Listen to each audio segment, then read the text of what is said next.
Rush Limbaugh went on Fox News Sunday because Fox News considers him a serious human being. Let's listen to him go after Democrats. He's not serious, Chris. I mean, there are legitimate questions about what and who he thinks pose threats to this country and who our real enemies are. And I'm sorry, the American people is looking at latest polling data.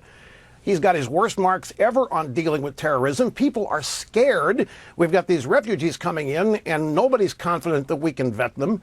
And yet we're told, don't be a bigot. Don't be a racist. Don't be a xenophobe. We're none of those things, and nobody who's worried about this is.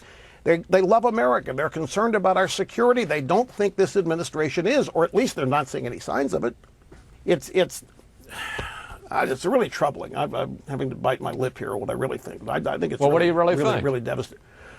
I think we are a great nation at risk in a dangerous world, and the people leading the country today don't see that.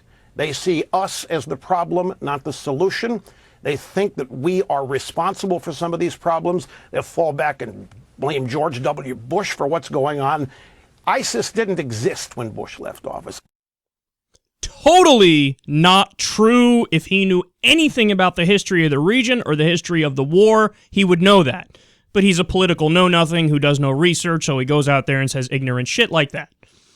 No, ISIS, beforehand, started in the 1990s, and they went under the banner al-qaeda in Iraq. Now, for anybody who knows the history of the war, they know that there was no al-qaeda in Iraq until you took out Saddam Hussein. Then there were plenty of al-qaeda in Iraq. So al-Qaeda in Iraq, eventually, there was, of course, the split between al-Qaeda and ISIS. ISIS became its own thing. But the birth of it was al-Qaeda in Iraq, which wasn't a fucking issue until George W. Bush and the neocons took out Saddam Hussein, who, of course, was the stabilizing force in the region. That's not to say he's a good guy, but he is a Ba'athist, which is, basically he was a dictator, but it was a pseudo-socialist political philosophy where he's the strong man, and any kind of fundamentalism that rears its ugly head, Saddam Hussein would immediately view that as a threat to his own power. So what would he do? He would fucking crush it. He would crush it, which is why, under him, there was no al-Qaeda in Iraq. Then we went in there, toppled him, de-Baathified the government, got rid of everybody in the Ba'athist Party, which pissed off the entire Sunni population because it was the Sunni Ba'athist Party. And then what happened? All those people teamed up with the fundamentalist Sunnis because they had a common enemy in the Shia government. Maliki was the head of Iraq. So there you have it. And there are plenty of articles which go into great detail discussing how ISIS would not be successful if not for Saddam's former Ba'athist generals and spies who teamed up with the religious fundamentalists to take over territory. Hey guys, I don't know if you know this. Religious fundamentalists are typically dingbats. So they don't know how to do something like a military takeover of more territory and hold it down and occupy it. You know who does know how to do that? Former army people. So there are letters of one of Saddam's former top guys who he teamed up with ISIS, and he actually writes in his diary, I don't believe in these guys' religion. I think that these guys are extreme, they're crazy, they're true Kool-Aid drinkers and believers, and I'm not with them. I'm just using them to ride my way back into power. And once I get back in power, I'm going to turn on these motherfuckers. This is the problem, is that when you meddle in a region and you micromanage everything and you don't understand the history, you don't understand the different political ideologies there, you don't understand the sectarian violence and the fact that they're Sunni and Shia, well, you go in there and you hit it with a fucking sledgehammer, and then of course there's going to be a monstrosity that rises up out of it. And furthermore, Iraq was created by the West. We drew the fucking borders and we gave them independence in like the 1930s or some shit. And what happens when you create a fake country? You're going to need a strong man to lead it because they don't want to coexist together. The Kurds didn't want to coexist with the other Sunnis, and they didn't want to coexist with the Shias, so it's three separate countries in one country. We drew the borders so that we could take the oil and fucking exploit it. Again, and look at the way that he framed that. He's like, these Democrats, they think that the West is to blame for some of these problems. He said the word some. So what are you saying? We're to blame for none of this? None of this. None of this. Now, I'm not saying we're to blame for all of it. Of course not. The ideology of Wahhabism and Salafism is something that exists without U.S. imperialism. We made it more popular because it turns out that when you start slaughtering civilians and fucking with a country, people are going to turn to the most extreme people in that country.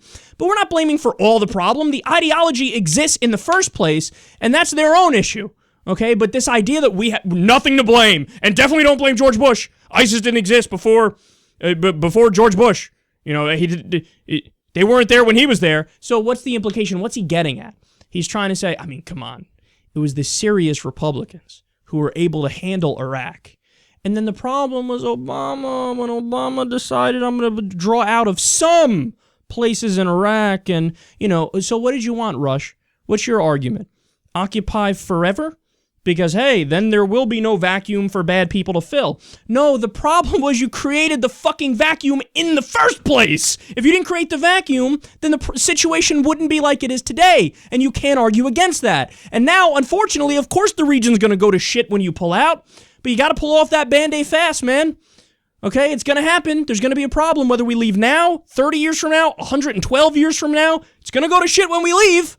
So, all right, and by the way, I'm not implying that it was good while we're there. Of course it wasn't. It's horrific when we're there as well. But do you have the monstrosity rise up even more? Yes. But now you've already made your bed. You got to fucking sleep in it, prick. And that's the thing is he just wants to blame Obama. He just wants to blame the Democrats. He thinks it's that simple. He thinks, you know, oh, what are some of the other things he said? We've got refugees coming in here. Germany's taking 800,000. France just said we're going to take another 30,000 refugees. From Syria, how many are we taking? 10,000. He's like, oh, I'm scared of the 10,000. The Republicans say take none. The Democrats, ooh, bold Democrats, 10,000. He's like, oh my God, we got refugees pouring in here. All three of them? Like, what are you saying? You have no clue what the fuck it's like. Europe, they have many more refugees than we have, and you're bitching about what it's like here. And when he says nobody's confident we'll vet them, well, then you're just an ignorant fuck, yet again, to my main point. Because we went over the details of that on last week, where I told you it's a multi-step process. It takes a few years to complete. Interviews from the Department of Homeland Security, biometric screening, the FBI gets involved, multiple government agencies do background checks. See, you say that because you don't know what the fuck you're talking about. But that's Rush Limbaugh for you. He doesn't need evidence. He doesn't need data. He doesn't need to read. He doesn't need to learn. Just go out there and blame the Democrats.